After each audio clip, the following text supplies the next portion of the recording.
E aí, tudo jóia?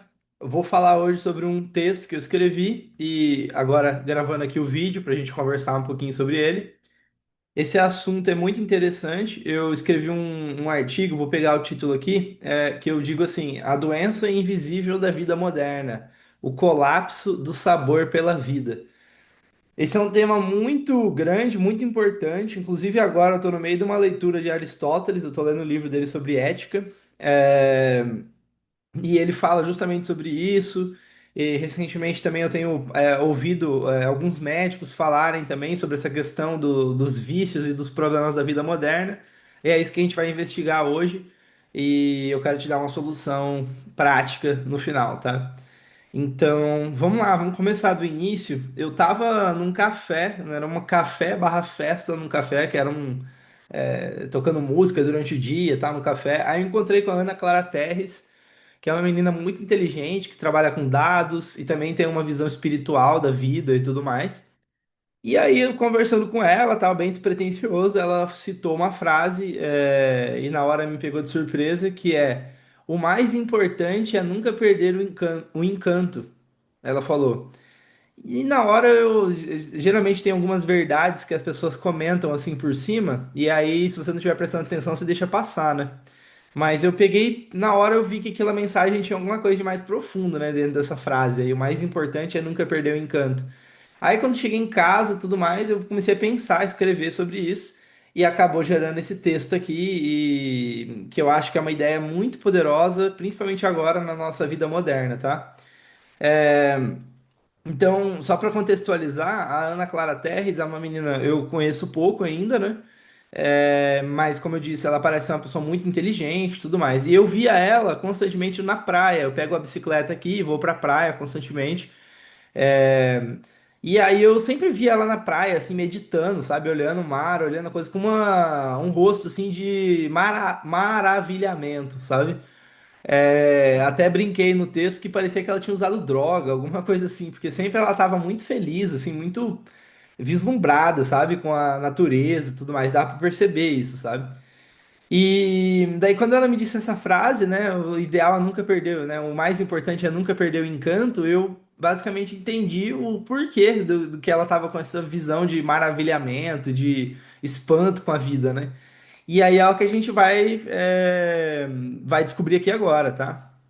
Então, a questão central começa com um problema, que é o problema da vida sem sabor, tá? O que que acontece? Antigamente, na humanidade, a gente, no início de tudo, né, a gente começou como caçadores-coletores. Então, a gente vivia em pequenos bandos, caçando, coletando, se movimentando, né? Até surgir a agricultura, e aí começou a mudar bastante, porque daí começou a ter roubos de alimento e coisa e tal, porque a gente armazenava alimento e a gente ficava no mesmo lugar, então começou a ter roubo, aí começou a ter o Estado, né, uma forma de manipulação, de monopólio da violência, da força, para poder controlar esse tipo de situação. E, e aí, pulando mais para frente, a gente tem a Revolução Industrial, que aí começa nessa era de abundância material, né? Muita abundância, prosperidade material. E aí o que a gente vivia em bando, o que a gente tinha de igrejas, o que a gente tinha de significado, começou a se perder cada vez mais em nome da eficiência, né? E aí é que essa visão utilitarista da vida, assim, e principalmente essa questão do capitalismo, né? Começa a mudar. O negócio do tempo tempo é dinheiro, né? Tempo é dinheiro. Então, o dinheiro começa a se tornar o deus da humanidade, né? Então, e aí eu vou desmembrando esse assunto aqui para você entender o problema dessa visão, tá? O que acontece, pô, o que acontece hoje na vida moderna é tá todo mundo inflamado, obeso, drogado.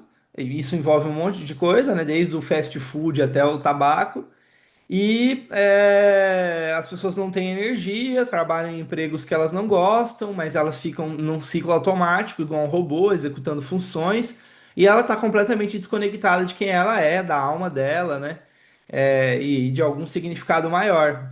E aí essa pessoa vai se isolando cada vez mais, e ela se vê daqui a pouco uma vida sem significado. Ela pode até ganhar muito dinheiro, mas se ela não tiver uma casa com amor e uma autenticidade, né, com o que ela está fazendo, ela vai acabar ou se matando ou entrando em vícios prolongados. E aí a vida perde o sabor completo. Então a sociedade moderna, ela é totalmente construída, o design dela, né, é para manter as pessoas presas nesse loop de trabalho sem descanso, burnout, ansiedade e vender remédio para que essas pessoas possam continuar dopada e continuar no modo automático. Então, isso a gente tem que se atentar porque é muito fácil cair nessas ciladas e eu mesmo tenho que ficar me observando constantemente e desenhando a nossa vida para não cair nessa cilada da vida moderna, onde a gente perde o significado, tá? Os filósofos modernos aí chamam isso de meaning, né? Tipo, loss of meaning, tipo, perda de significado. A gente tá passando como se fosse uma pandemia da perda de significado na humanidade, tá? Porque, como eu falei, como não tem direito à família, como não tem direito à igreja, como não tem, enfim, algum propósito maior, aí o ser humano acaba se destruindo, né? E o significado é uma coisa bem importante, que é a hora que a gente perde o porquê, né? A hora que a gente perde o significado, a gente perde a vontade de viver, basicamente. Isso foi documentado também pelo Viktor Frankl, que foi um sobrevivente, depois revolucionou a psicologia moderna, que é o Viktor Frankl. Eu recomendo muito, eu li o livro dele, chorei lendo o livro, li mais de uma vez esse livro, que é Em Busca de Significado, o nome do livro dele. Ele dizia que tinha pessoas no campo de concentração que basicamente morriam a hora que ela perdia a esperança e perdia o significado maior. Ela literalmente deitava e morria, sabe? Porque eles já estavam fracos, né, e tudo mais no campo de concentração. E aí ele diz que quem tem um porquê enfrenta qualquer como. Eu acho isso lindo demais. E é sobre isso que a gente vai falar aqui. Como que a gente resgata esse porquê para que a gente consiga enfrentar qualquer como, ou seja, fazer a vida valer a pena, né? Então, é isso. Bom, já expliquei aqui a questão de onde veio essas crenças, né? Agora, vamos falar então, vamos voltar para a frase, né? Do encanto, né? Então, vou pegar aqui e vou ler de novo a frase, ó. O mais importante é nunca perder o encanto. Aí, mas calma aí, o que que é encanto? Vamos tentar explicar essa questão aqui, tá? Eu fui, como sempre, pesquisar a etimologia da palavra, que é da onde ela vem, né? A origem da palavra. Eu acho muito bonito sempre pesquisar a etimologia da palavra. E encanto vem de incantare, que seria tipo cantar sobre algo, né? Lançar intenções sobre as coisas, meio que uma oração para em cima das coisas. Incantare, cantar sobre as coisas. Seja uma certa espécie de adoração, assim, sabe? De respeito, de dedicação. Então, encanto não tem a ver com ingenuidade, é uma forma meio ativa de ver o mundo, é uma forma ativa de ver as coisas boas da vida, as coisas boas do mundo, né? Então, e aí o exemplo que eu gosto muito disso é a arte, né? É a arte, mas, por exemplo, pode ser a própria natureza, sabe? Quando você vai para uma praia, uma trilha, uma coisa linda, linda, linda, que você fica encantado. Esse encanto, ver a maravilha da vida, ver a maravilha do mundo, eu acho que é a razão pelo qual dá vontade de viver, senão a gente começa a perder a vontade de viver, essa que é a questão. Se a gente perde o encanto, a gente perde a vontade de viver. Então, essa questão, para mim, que é a principal. Aí o Nietzsche, ele fala, né, para pegar esse exemplo da arte, ele fala da música, sem a música, a vida seria um erro, né? Alguma coisa parecida com isso, a frase do Nietzsche. Que seria isso, tipo, a vida sem o encanto, a vida sem a beleza, a vida sem as coisas boas seria um erro. Qual o sentido de produzir mais e mais riqueza? Pra quê? Ah, conseguir todas as riquezas do mundo morrer. E aí? Por que que você usou? O riqueza é um meio, não é o fim em si mesmo. Qual que é o fim? Essa que é a provocação, inclusive o Aristóteles também fala disso no livro dele. Então a vida sem encanto é uma comida sem sal, sem tempero, sem gosto. Quando a gente perde o encanto, a gente perde o sabor pela vida. E aí, perder o sabor pela vida, como que a gente vai aceitar as dores e os sofrimentos da vida que já está embutido na vida? Aí não vale mais a pena viver, né? A gente perde, quando a gente faz a conta dá negativa. Aí por isso que a pessoa se mata, né? Então, a gente precisa cultivar esse encanto, esse ver o lado bom da vida. E não é só a paisagem, né? Essa que é a questão central que eu percebi. Não é só ver a paisagem linda. A pessoa pode ver a paisagem linda, maravilhosa. Se ela não prestar atenção, se ela não estiver olhando com esse carinho, esse olhar ativo para o mundo, ela vai falar: ah, legal, uma água caindo aqui. E a pessoa está lá nas Cataratas do Iguaçu. Quem não foi, eu recomendo. Nossa, é uma experiência única ver as Cataratas do Iguaçu. Mas não precisa estar nas Cataratas do Iguaçu. Você pode olhar a árvore. Uma árvore no seu quintal. É absurdo o nível de complexidade, de trocas que acontece, da formiga que sobe na árvore. É uma coisa que tem que se maravilhar, né? Só que a gente vai perdendo isso. Quando a gente é criança, geralmente a gente tem isso naturalmente, a criança, né? Ou até o idoso e a criança, né? É, como diz o Naval, conviva mais com crianças, idosos e sábios. E eu acho que talvez o princípio aí seja desse negócio do encanto, né? Então, o encanto é o que pesa a balança pro lado do querer continuar vivo, querer viver. E aí, como que a gente faz para não perder essa esperança, né? Eu acho que é a frase que a Ana Clara Terres falou. Nunca perder o encanto. A coisa mais importante é nunca perder o encanto. Porque daí com o encanto você vê o lado bom, a balança pesa pro lado positivo da vida, dá vontade de continuar vivendo, né? Se for só pelo dinheiro, não sei o que lá. E aí, velho? Não tem sentido nenhum, tá? Então. É engraçado, porque eu tô lendo Aristóteles agora e ele fala justamente sobre isso. O dinheiro, ele é um fim em si mesmo? Essa que é a questão do Aristóteles lá da ética. O que que é bom? O que que é um homem bom? Olha que é a definição de bom. Aí ele começa a estressar. Ah, é o dinheiro. Tem gente que fala que é o dinheiro, tá bom. Beleza. Mas o dinheiro pra quê? Ah, não, é o dinheiro para alguma coisa. Então ele não é o fim em si mesmo. Esse que é o argumento dele. Ah, não, é o dinheiro para ter prazer. Não, mas não é o prazer em si, só prazer, só prazer. Senão uma pessoa drogada lá, sei lá, ela teria muito prazer, então vive bem. Não. É o prazer para viver uma vida ótima, que ele chama de eudaimonia, viver uma vida excelente, viver uma vida linda. Então, essa que é a questão. A gente se perdeu quando a gente confundiu que o dinheiro é o fim. Quando a gente confunde os meios e os fins, ferrou, como diz o professor, meu professor de filosofia lá da Nova Acrópole. Rafael, um abraço para você. É, então, o dinheiro é um combustível, ele não é o destino, ele não é o fim. É, então, essa que é a questão. Aí o que eu traduzi, tá, de tudo isso. É claro que a tecnologia e a ciência são maravilhosas. Eu sou extremamente. Hoje eu trabalho com tecnologia, eu sou guiado por dados e tudo mais. Eu olho a ciência. Quando eu quero atingir algum objetivo da minha vida, eu vou olhar para os papers científicos, para a ciência, para tentar entender o que já existe de descoberta. Mas a questão é ficar só preso nisso.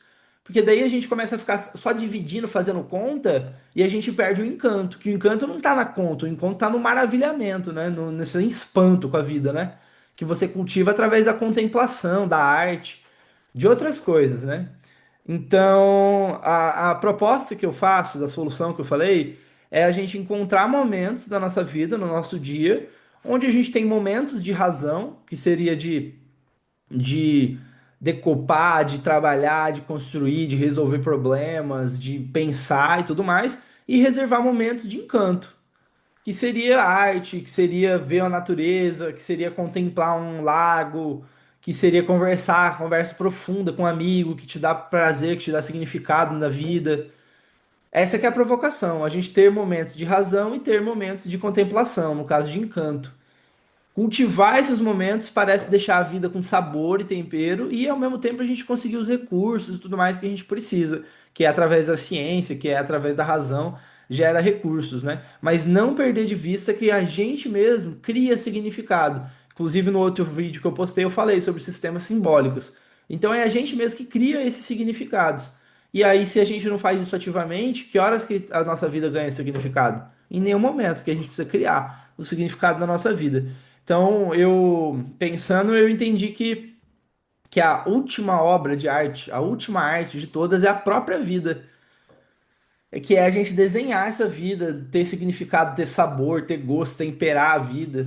E isso vem através desses momentos de encanto, de contemplação. Essa que é a provocação. Agora, traduzindo para a prática, o que que eu estou imaginando aqui que eu vou querer começar a colocar, já estou colocando no meu dia a dia, e eu vou citar alguns, eu não estou fazendo todos ainda, mas esses são alguns para inspirar. Primeiro é um diário de observação, então isso eu faço há muitos anos já, que é escrever o journal, né?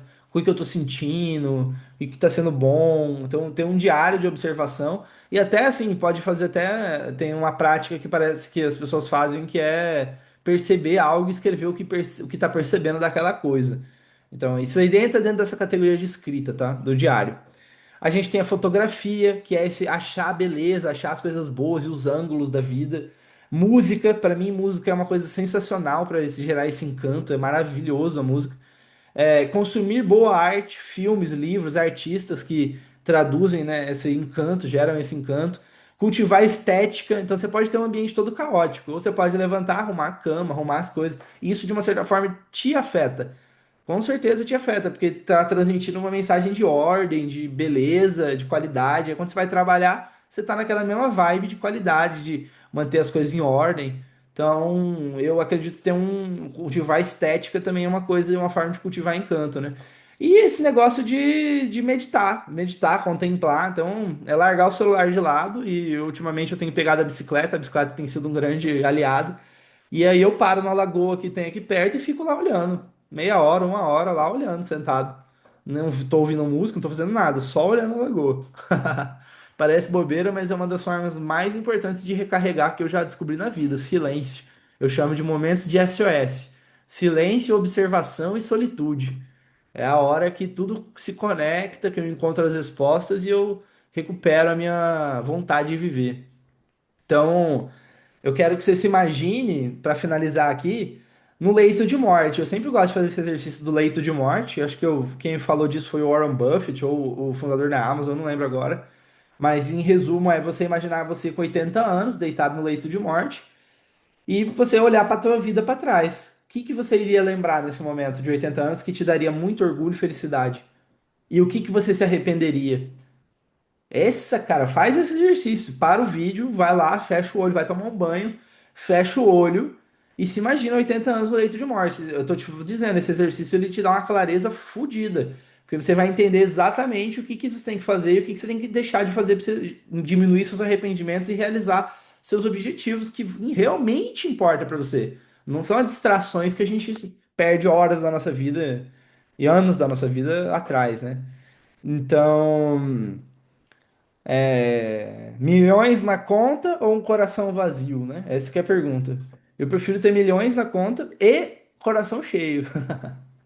Então, mas qual que é a escolha que você faz, né? E 1 milhões na conta, ele só serve para gerar uma vida extraordinária. Esse que é o meu argumento. Dinheiro por dinheiro, não importa. Dinheiro é só uma ilusão que a gente criou para trocar recursos. Agora, recursos para quê? Para viajar para onde? Para fazer o quê? Essa que é a questão. Qual que é a vida extraordinária? Aí, o dinheiro tem cada vez mais perdido posto na minha vida, porque eu tô percebendo que, independente dele, ele vai me ajudar a criar uma vida extraordinária, mas ele não é o fim em si mesmo. Então, o que eu vejo quando eu faço esse exercício é orgulho de quem eu me tornei, quem eu fui, as coisas que eu fiz na minha vida. Isso eu acredito que com 80 anos eu vou olhar para trás e vou mergulhar. E quem tá ao meu redor, amor. Amor ao meu redor. Se você vai morrer sozinho sem amor, eu não sei se a vida valeu a pena, né? Então a chamada para ação aqui é: sejamos mais Ana em nossas vidas. E a gente nunca mais perdeu o encanto.